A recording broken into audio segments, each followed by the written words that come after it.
What's up, everybody? It's Coach Dave, and I lift. Coach Carol, I also lift. Welcome to the She Lifts. He Lifts podcast, and tonight we are 5 on 5, and we are talking about things that we have changed our minds on. And it's not that we're flip-floppers like politicians. Correct. Okay, in this industry, in this line of work, and in this context, new science emerges or new studies, things that we once thought were common sense aren't. Things change. We were able. New technology allows us to dive deeper into things. I mean, you and I were old enough to know when milk was great for us, and then it was bad for us, and then it was good for us again, and now it's like so, maybe up to a certain age. Like those are the types of things that we've talked about. So the industry is always evolving. So one of the things I think with some people, and this is really in all walks of life, is that we sort of get set in our ways. Mm-hmm. There's also I will say this. There's also a certain amount of what works for you. Yeah, I'll buy that. Okay, because what works for me, A, as a man, B, as the type of training that I do, right, and C, as a slightly younger person than you, not much, but slightly, may not work, and things that who was like for Laura, for example, wouldn't work for you or me. Right. So let's get started. So why don't you go ahead and get us started? So my number 5, I used to think that anything soy, any soy product out there was bad for you, right? That's another one, because that was a big thing one time. Soy was the big meat substitute. Well, and then soy was like, an estrogen like mimicker, and like men were going to grow body parts that they didn't necessarily need to grow if they had too much soy, and I'm just going to gesture. There's all kinds of information out there about soy, and for a while, please do not flex. So for a while, I thought anything was soy, and then again, marketing influences is like, oh, there's soy in everything. There's soy in our spices and things like that. Well, okay. Do they use soy as a filler? Yes. Mm-hmm. Is soy like completely the devil? I don't think so. I mean, I've been reading some studies, and again, it's not like I flip-flop and go back and forth just, on a whim. But as new studies emerge, you can kind of look at it and go, is it that bad? So, I did a little bit of reading, some praise soy as a healthy, nutritious food that can actually lower your cholesterol and help with weight loss. And then the same times there's concerns about the possible, we just talked about it, the estrogen-like effects, increasing fertility problems or your chance of cancer. So is it good or bad? Thankfully, a review of the evidence sheds light on the question, and researchers reviewed 417 reports based on human data and concluded that soy has no negative effects on the thyroid, estrogen levels, or fertility. And in some areas, scientists have found it to be beneficial. 2 types of soy, can't talk today, fermented, not fermented. Common non-fermented would be like edamame. That's actually pretty good for you, fresh tofu, I can't quite get there. Soy milk, I've used it in stuff. Sprouts, soybean sprouts. If you've ever had sprouts, they're actually pretty good. Soy lecithin is a common emulsifier. That is what helps oil and water to mix and stay mixed together. So they use it in chocolate, baked goods, and stuff like that. Fermented soy, good for you. Miso, tempeh, that kind of stuff. Of the different kinds of legumes, soys are the only ones that are considered a complete protein. So, they contain all 9 essential amino acids. I think soy is like you said, dude. I mean, just like I said about milk, it's one of those things like it isn't. Yeah. I think it's a lot like gluten. We talked about last week or the week before when we talked about like some people do have a sensitive, and sure, but some people have a sensitive to lactose too, right? And it doesn't necessarily make it bad for you. It just might not be the best thing for those people. It may cause digestive issues. So as we dive further into our 5, be careful, because the thing that I wanted to bring up today that I found about soy is most of the concerns are largely theoretical. For example, people worry about the phytoestrogen in the plant acting like estrogen, having feminizing effects on men and that kind of stuff. Other concerns about increased risk of breast cancer, thyroid problems, fertility, and most of the studies have been based on animal studies. And it's important to note that animal and human studies, animals and humans metabolize isoflavones differently. That's what's in the soy. It's a big word. It's a big word. So you can't say that because it happened in a rat that it's necessarily true in us. I don't know. Be careful. That's my number 5. I think that's just one of those things, and which is going to sort of lead me, as we talked about digestion, that's going to lead me into my number 5. So my number 5 is something that I have changed my mind on, but sort of, and that's why I left it at number 5, and that is increasing the frequency of your meals to 5 meals a day.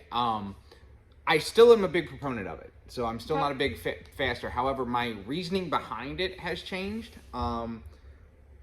When I was younger, everyone's like, oh, it's best for your metabolism. It's best for, it increases your metabolism, speeds your metabolism up, blah, blah, blah, blah, blah.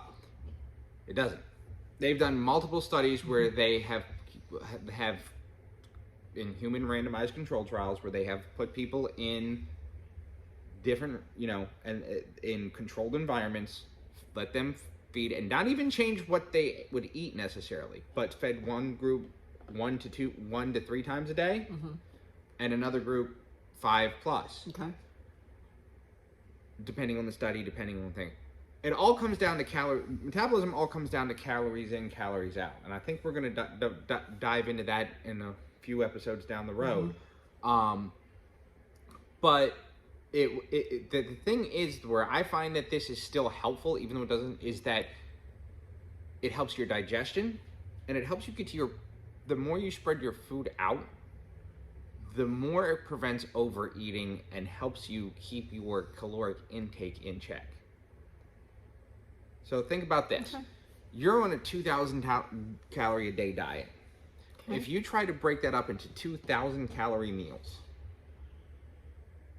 those are 2 relatively large meals, especially if you are concerned about what you're eating.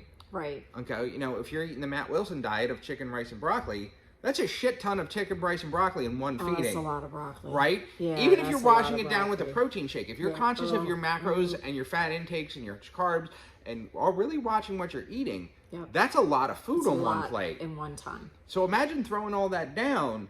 You're just going to be like eating after Thanksgiving. You're going to be tired because your body has to work hard. Uncomfortably full. Right, too. right. Yeah, I mean, so you start spreading yucky. those out.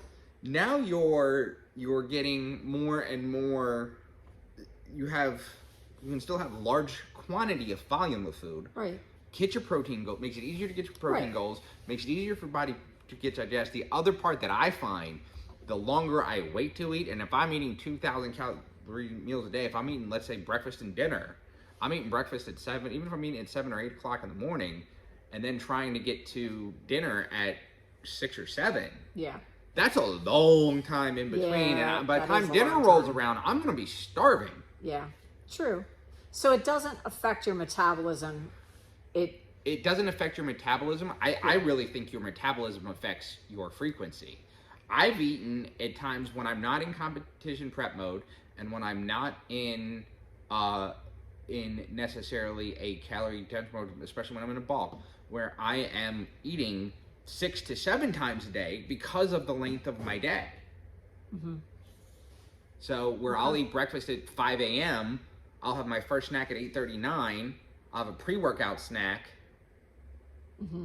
then I'll work out, then I'll have my post-workout shake, then half an hour later I'm starving for lunch, then I'll have another shake in the evening, then I'll have dinner. So I'm eating, 6, 7 times a day, and really I'm still only eating 2,400 calories. Mm-hmm. Okay. So I really think that is something that I've changed my mind on, but not completely. I've changed my mind on the reasoning, not necessarily the practice. Okay. All right, my number 4. Go ahead. I used to think that fresh fruits and vegetables was like the only option. If you weren't eating fresh fruits and fresh vegetables, you weren't eating fruits and vegetables. You were eating something, that just wasn't good for you. Well, and I have a reasoning behind that, but go ahead. All right, so go ahead. So you want my reasoning? What's your why, reasoning? why a lot of people think, and because you're not the only one that's ever thought that. Yep. I think a lot of people think that because canned fruit is so drenched in syrup. Some. A lot of. Yeah, a lot of. That. Sure. Like, you get like Del Monte peaches or whatever that I used to love when I was a kid. They're pretty much drenched in syrup. So you think, oh, I don't eat fruit in a can. I'm not going to eat green beans in a can. Right. Frozen fruit, frozen veggies. I don't know. Okay. Then that carries over into frozen fruit, frozen veggies. So here's the thing. The bottom line with this is you have to factor in how much food, to me, how much food waste. How often do you buy a ton? You go to the store with every good intention of using every bit of those fresh vegetables that you bought, and what if you don't? Right. Then you're throwing food out. Okay, so you have to kind of decide for yourself. As far as the nutritional value, if you're not getting local in-season produce, it's really not fresh anyway. The apples that you get in the store in the summertime, they're not fresh. Oh, oranges in the summertime. They've been in cold storage somewhere. So unless you're getting fresh local that you know it was just picked, that's not fresh fruit and vegetables. Sorry to burst your bubbles. It's just not. It's not fresh fruits and fresh vegetables.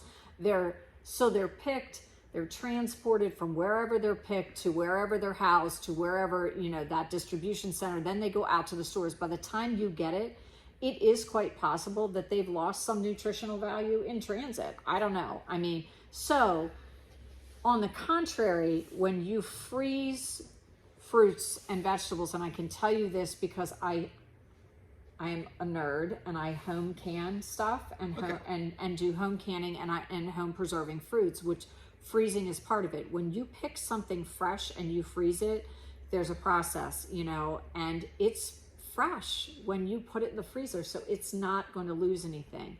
And surprisingly, some things like blueberries are actually better for you when they're frozen because you get more of the good stuff out of it when that berry is frozen before you eat it. Really? Yep. So frozen, blueberries, frozen strawberries, you actually are able to absorb more of the nutritional value. So there's that caveat. But the bottom line is, whatever's going to get you to get 4 or 5 servings of vegetables in a day, and my sweet spot that I like to tell people for fruit is about 3 servings a day. Whatever it's going to take, if it's canned, if it's frozen, if it's fresh, do what's going to work for you. You touched on this, the downside of canned produce is, you might want to look at the salt content. They do have green beans that have lower salt or no salt added. Salt's not necessary to preserve it. You have to look at your can. Or, like he said, the peaches that are packed in 100% sugar, there's peaches that are packed in water. So just read your labels. I don't generally go for the I don't buy canned fruit anymore. But the vegetables, like canned green beans, canned broccoli, like there were times when I kept them in my desk just so I was one less thing I had to pack at night. Sure. So, like, the salt content, I think the salt content is not as bad as people make it out to be either. Probably not, but again, like, if you have a problem. If you have a problem, right, if you're with high blood pressure or whatever, okay, maybe, but yeah, the salt content if you ever actually looked at the salt content of let's say a can of green beans or a can of peas, like, it's not what people make it out to be. So, my number 4 is rep ranges. So we're heading back into the gym, and this was a big thing for me. So when I was first learning to lift, low rep ranges were for getting bigger.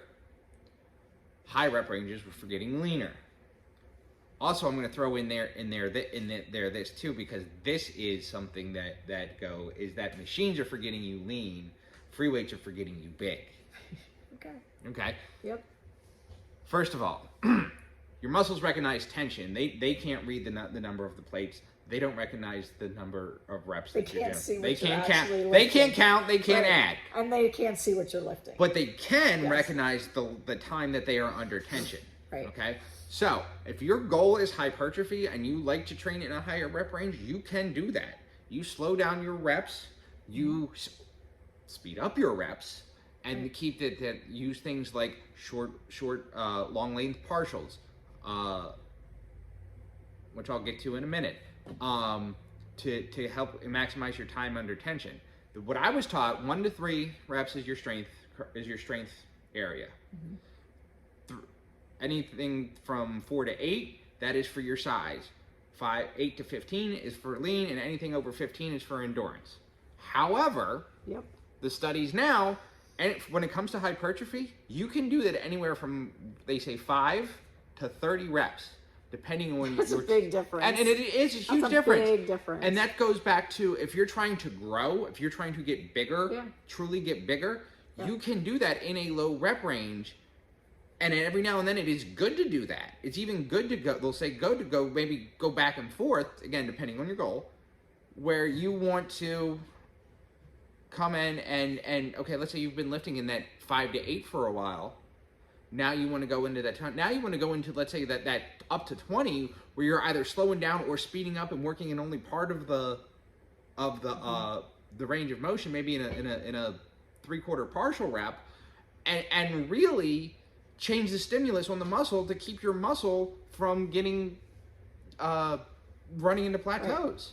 Right. So that was a big one for me, and that was something really that I really did change my mind on. And I'm going to say, as recently as right around the time I started to become a trainer, is that really where I started getting, well, this doesn't just work. Right. So that was number 4 for me.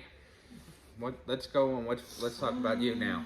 My number 3. Oh, this is great. That you knew this was going to hit there I knew somewhere, this. right? I'm glad you brought this one up and not me. So my number 3, I used to believe that carbs are bad for you and make you fat. Carbs, totally terrible, and they make you fat. They don't. Single-handedly, carbs make you fat. I figured that out. So, first of all, the Atkins diet claimed to be the solution to weight loss. We've talked about that in past episodes, and it wasn't. Now keto is implying that you just weren't restricting your carbohydrates just quite enough to work properly. Okay, I call garbage on that. Carnivore's a new one. Stop carnivore. Carnivore's slowly taking over keto. Well, right. And, yep. So, let's have a little education session. Go ahead. Carbs are broken down into 3 groups. Sugars are simple, short-chain compounds. They're called monosaccharides and disaccharides. Mono is 1, di is 2, found in fruit like apples and white sugar. They taste sweet. Now, notice I put them in the same place, but we're going to talk about that. Apples are not like white sugar. Get that in your head. They are not the same. Damn it. They taste sweet and they are highly palatable, right? So we like those. Starch is a longer chain of sugar compounds called a polysaccharide, meaning many. So if you think of a chain, it's many links in that chain. This type includes things like bread, pasta, grains, and potatoes. Dietary fiber is the odd man out. It's a polysaccharide, but your gut can't digest it. Okay. Now, we've broken them down in 3 groups. Remember, almost all foods that people call carbohydrates actually contain a combination of all 3 types of carbs along with protein and fat. Apart from table sugar, I want you to really pay attention. Apart from table sugar, it's rare, and I welcome you to find one and put it in the comments, to find something that is purely a carb. So when we break down our macros and we say that's carb, okay, is pasta a carb? Yes, because the carbohydrate content is higher than the fat content and the protein content, but it has all 3 things in it, okay? So food just doesn't work that way. Aside from table sugar, that is simply a carbohydrate. That is it. That's all it is. And it's not the carbs that make you gain weight. It's the overconsumption of calories versus your activity level. Plain and simple. Carbs don't make you fat. Fat doesn't make you fat. So, like for instance, just so you have an idea, an apple with the skin on, a serving size, if you chopped it up, would be 1 cup. It has 0.3 grams of protein, so minuscule, but it's there. It's 14.3 grams of carbs, 65 calories, 0.2 grams of fat, dietary fiber, 3 grams. That's how it's broken down. So is it classified as a carb? Yes. Yep. Is it going to make you fat? It won't. Remember, they said, like I said, we said this, I think it was the first episode you and I ever did together. We talked about that, and it was like, how did we go from an apple a day keeps a doctor away to fruit is the devil? Right. Like that blows. Like I've never seen the health industry do such a huge turn on that, on something as I did on free. Okay. Like, it was just. And young guys who are in the gym lifting, guess what? If I went down and did a random poll right now, what do you need to eat to get bigger and get gains in the gym? And everyone's going to say protein, and I'm going to say, hold on. True, but what else do you need? I was going to say you're right, and but that's a little bit educated. of a fallacy, but. But that's what that's what people perceive. I have to eat lots of protein to get big and bulky in the gym and make lots of gains. When in fact, your carbohydrates are going to play more into that than you think. Eat the carbs. We just keep saying it. Just don't eat it as Oreos. So it's funny that we're actually talking about, week. because that is actually going to bring me into my number 3. And that is what was something that somebody once upon a time told me was to eat big. To get big, you need to eat big. Which means you have to be in a huge calorie surplus in order to gain muscle. In order to put on size. Which is not necessarily true. So let me break this down. When you build muscle, you need 3 things. You need water. Yep. Okay? As she reaches to take a drink. Because I'm always drinking my water, yes. You need water, you need a protein, and you need energy. I always say, if you remember back to old monster movies from the 50s, and even the 80s, they took a glob of something, stuck it in a beaker of water, and they zapped it with electricity, and it grows into a monster. Okay. You've seen that movie before. Of course I have. Okay, we've all seen that movie before. So, if you break it down, water is water. Protein is that globish stuff that you put in the water, okay? Yes. And then the electricity is your carbohydrate. You can eat all the protein in the world. If you don't eat carbohydrates, you're not going to grow muscle. Secondly, the more you eat, your body, and you keep growing, your body will grow, but it's not going to grow in the way you want it to grow. And that's why people get it stuck in these bulking phases for way too long. Right. Should you be at maintenance or slightly above if you're trying to grow? Yes, absolutely. Can you get bigger in a deficit? Depending on where you're starting from, yes, you can. You can also recomp. The other part is, I hear a lot of times when people say, I want to get bigger, define bigger. Do you want more muscular definition, or do you really want to weigh more? Because those are not the same things. They're 2 different things. And again, if you want more muscle and more muscle definition and more muscle endurance and all that other stuff that comes with it, there's going to become a point where that size that you're talking about is going to slow you down, and it's going to be just as uncomfortable, although visually more appealing, than as being overweight, being, for lack of a better term, being fat. So don't necessarily fall into the eat more, gain more, and that's what you said eat more protein. No, most of the time, if you really want to gain muscle, people need to eat more carbohydrates. More carbs. Yep, and that's a balance. Go ahead. All right, where am I? You are here. We're sorry, we got our laptop because we forgot our paper because our printer. We're having technical difficulties. That's number 3. Number 2. Here you go. Number 2. Oh, this Lordy. is. There you are. Okay, we've talked about this before. Yeah, my number 1. We almost. Yes, I love this one. I love this one. I love this one. Okay.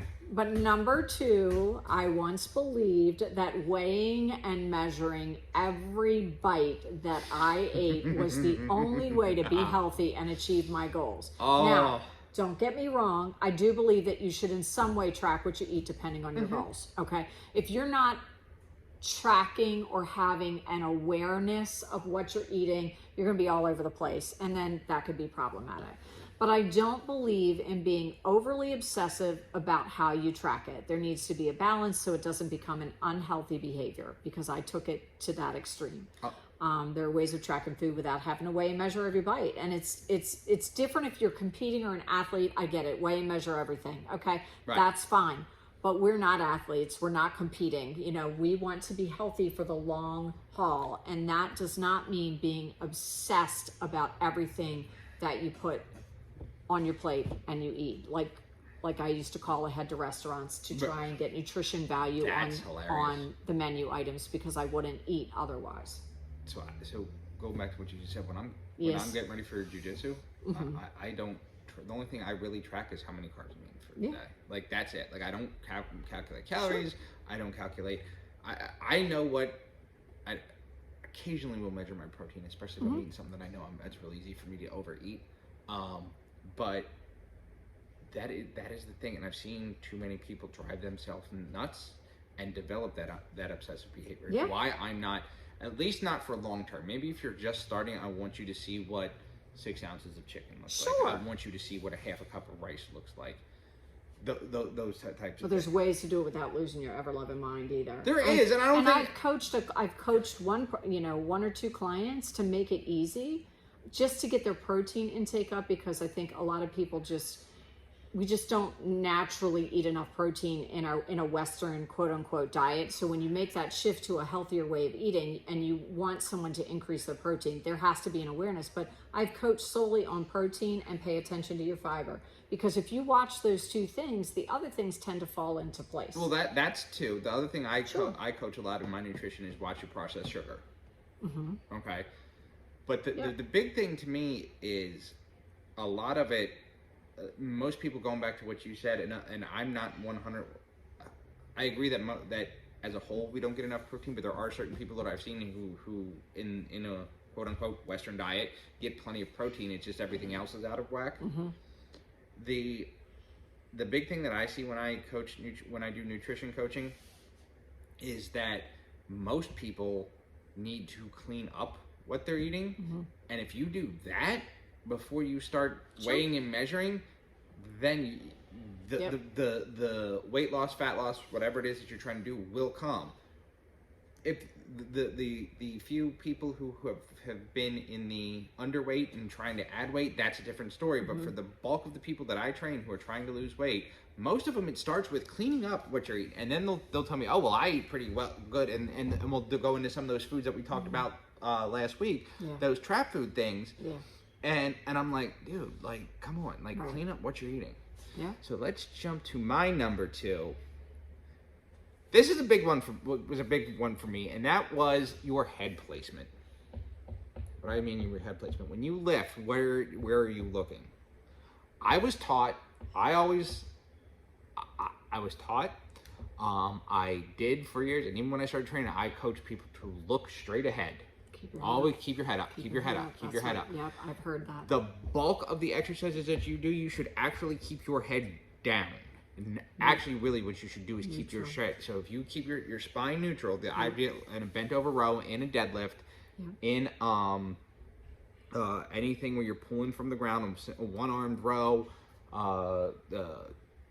high pulls, whatever, you want to keep your gaze almost to the ground. Keep your spine straight. When you start bending, looking up, you're rounding your cervicals, overarching your cervical spine, and putting a lot of pressure on your mid back, not your low back, but your mid back.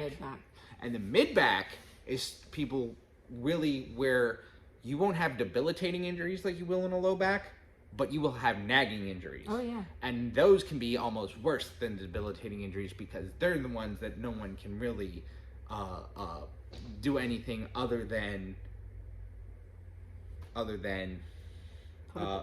a Band-Aid on it. Pretty much, because you're never going to get it fixed. So neutral. So your head and your neck, depending on what kind of exercise you're doing, where your neck placement is, then you. And the other thing is, and we're all guilty of it, trying to look in the mirror. If you're trying to look in the mirror and look sideways when you're doing something, you're putting unnecessary strain and stress on your neck when your body's trying to do something else, and you could injure yourself that way too. So that's something just to be aware of. So are we going to number 1? Oh yeah, we're going to number 1. I'm taking the mouse on this one, because I did a lot of notes on, and I'm sure everyone's going to go ahead and leave. I love this one. You can leave. This is my favorite, by the way. This is my favorite one that you changed your mind on. Go ahead. This was a really tough one for me to change my. You get set in certain things that you read and hear, and I think that there are interest groups involved in both.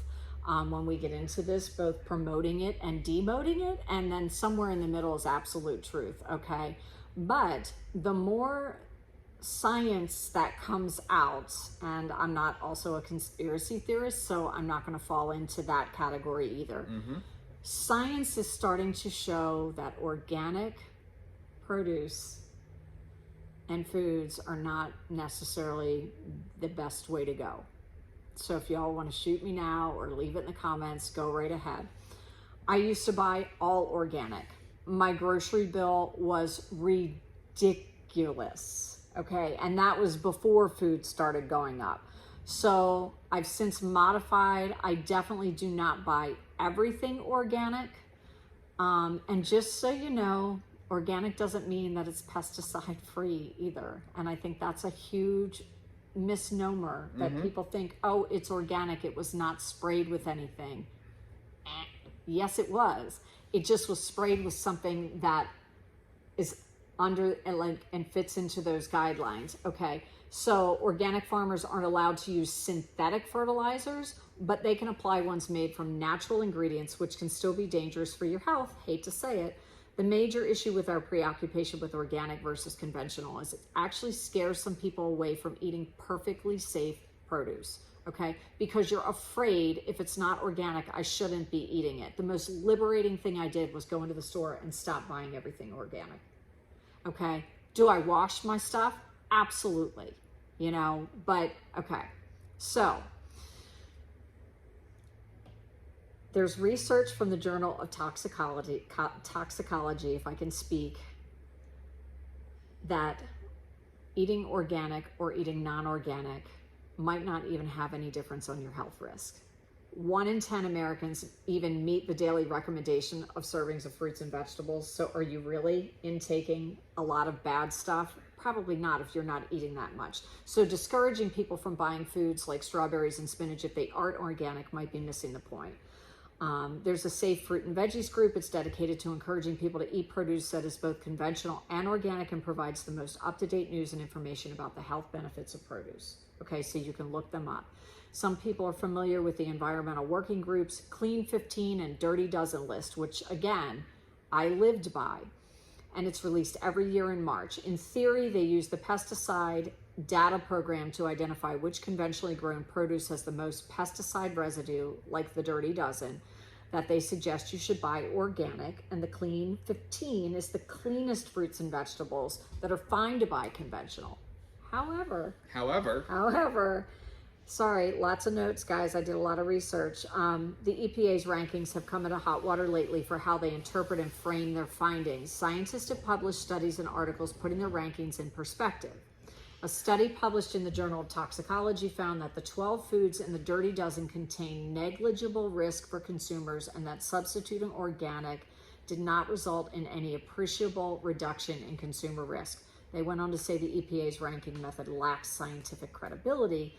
So does that mean these lists are a bad thing? Not necessarily, but the context, they might need to be a little more transparent about their context, okay? Some data shows possible health benefits of organic foods when compared with foods grown using conventional, but these studies have shown differences in the food, but there's limited information to prove how they give potential overall health benefits, okay? Do they reduce your all-cause mortality by eating organic versus non-organic?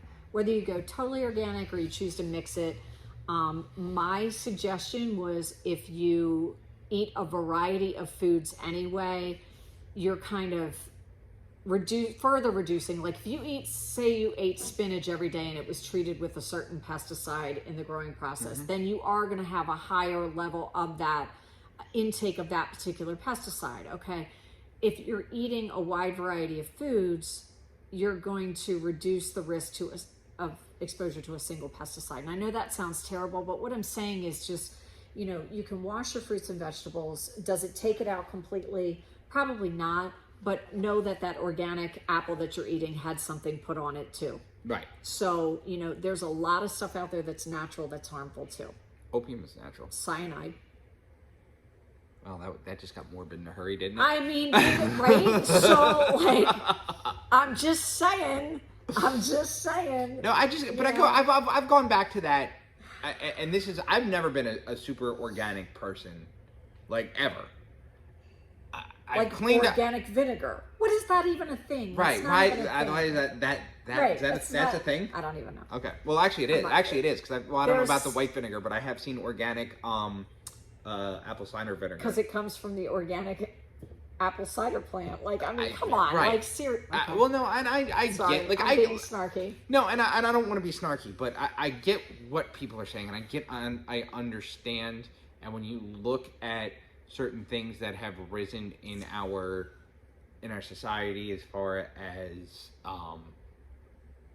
learning disabilities and things like that, it's hard not to look at that stuff. But at the same time, you know, there's way too many. And again, I'm saying it's hard not to look. I'm not saying it's the cause. I'm not saying it is or isn't the cause. I'm just saying it's hard not to look at that stuff. I'd be more apt to think it's the red dye and stuff that maybe you don't want to eat. I don't know. Like, but again, that goes back into the organic thing. Is that people aren't trying to stay away from the dyes that are in organic. I'm not saying it's terrible. I'm just saying I've shifted. I don't know. At the end of the day, all I can say is what has made me healthy and what has worked for me. And I've never been, there are certain things, I'll tell you one that I don't like. I don't like organic peanut butter. I can't stand it. It doesn't taste like anything, and on top of it too, it makes a mess. I get the... Oh, you're talking about the natural peanut butter. No, the organic, the stuff that has the oil on the top. Right, which is also classified as natural, that just has peanuts and salt in it, and that oil naturally separates. Right. Yep. Now I do get the natural peanut butter, like the Jif Natural that's in the brown, which is different. Yeah. Which has whatever it is that gets rid of all that. All right. So my number one, and actually I'm going to change from what's on the list, and Carol's probably going, "What the hell are you doing, Dave?" Because I've moved around. He adds a new stuff around. So this is my number one, and I really wish I would have liked to talk about this, but I'll talk about this one for another day. And just so you know, what I had here was that there's more than one right way to perform a rep. But what I really want to get into, and this is something that I was just talking about after we got our notes together, so I want to go in this. I used to think that being, pick your word, jacked, toned, ripped, shredded, in shape, fit, being able to run a mile, being able to lift X amount of weight, looking like a bodybuilder, looking like a model, meant you were healthy. And that is far from the case. Guys, I know plenty of guys who have muscles in places that most people don't even have places, that are unhealthy. And I know plenty of people who have no visible muscular separation, have no intention of ever running a mile, and would rather do anything, rather have a root canal than walk into a gym, who are perfectly healthy. Are both of those sort of the outliers? Abso-freaking-lutely. But my point is, there are plenty of people who associate health with physical attributes that have nothing to do with how healthy you are. Health comes from health. First of all, healthy is a lot like fit or jacked or toned or shredded. It is a very subjective word. Yep. Okay. A guy who is 5% body fat will look at a guy that's 15% body fat and think, "Oh, that fat son of a bitch." Where a guy who is 15% body fat may look at someone who's 20% body fat may look at the guy that's 15% body fat and go, "I'd like to look just like that." Mm-hmm. Okay? It's got nothing to do with health. Your health comes from how you feel about yourself, how you feel about in your own skin, and how you feel just in general. Okay? Can you breathe walking up the stairs? Can you go throughout your day without having aches and pains? Is your blood pressure in a normal range? Your cholesterol. Mm-hmm. Do you have chest pains constantly for no reason? Do your knees hurt? Does it hurt if you spend too much time? If you walk a little more than usual, are you going to be so out of it the next day that you can hardly move? Right. That's what being healthy. Those are the things that make you unhealthy or make you healthy. Being able to do those things. Being able to get in and out of your car. Mm-hmm. Okay? Health and fitness have nothing to do with the way you look. Are those usually some sort of side effects? Absolutely. And I'm not going to lie. When I first started getting in my fishing journey, it's because I didn't like the way I look. Mm-hmm. But what scared me into to keep going, or what really scared me into starting, was the fact that I was having all the weight-related health problems. Right. Do I like the way I look right now? Oh yeah, I like the way I look right now. Right. I'd be lying if I told you I didn't. It didn't matter. It matters. But it's not the reason I started, and it's not the reason that it's no reason to judge somebody, and it's no reason to look at someone and say that person's healthy, because they may not be. Right. You don't know what that person's done to get like that. You don't know what that person's done to get skinny. You don't know what that person's done to get bulky, whatever. You don't know what they've put their body through, or sacrificed in their health to get to look like that. So stop making judgments based on physical appearance that has nothing to do with the way with your health. Agreed. That's my rant for today. That's our 5 on 5. Was that a good way to end this? That was a good way. That was a good way to end this. All right. So that is our 5 on 5. That is what things that we have changed our minds on. And who knows? Maybe years from now we'll change our minds about some of these things we talked about today. But except for number 1, I think our number 1. I think we're both pretty solid on those. Just the point pay is, attention to research and pay attention to changing science, not just changing opinions. And pay attention to what's working for you. True. That's the other thing, and I hate to say that when we're going to talk, again, another little spoiler alert to come in episode, there's a certain amount of what works for you. And I think that is something that we take for granted. So, on that note, next week we are going to talk about, what are we talking about next week? 5 fitness phrases. Oh, that's right. I'll edit this out. Next week, we are going to talk about 5 things that we hear, and we probably said to people before, that we're going to rate them on a scale of 1 to 5. 1 being it's kind of crap, and 5 being it's pretty legit advice. And we're going to sort of debunk both the truth and sort of the falsehood in the statements. It's like that half-truth thing again. Yeah. That's one of my favorite things. Is the half-truth in fitness. Kind of not true. Yeah. So I think, and we'll talk about this again next week. So until next week, if you check out Carol at Love Yourself Health Coaching on Facebook and Instagram. Check me out at Rockstar Fitness on Facebook. DWebster023 on Instagram. Follow the show on Facebook and Instagram at She Lifts Podcast. Check out Coach Dave's Country Kitchen. And until next week,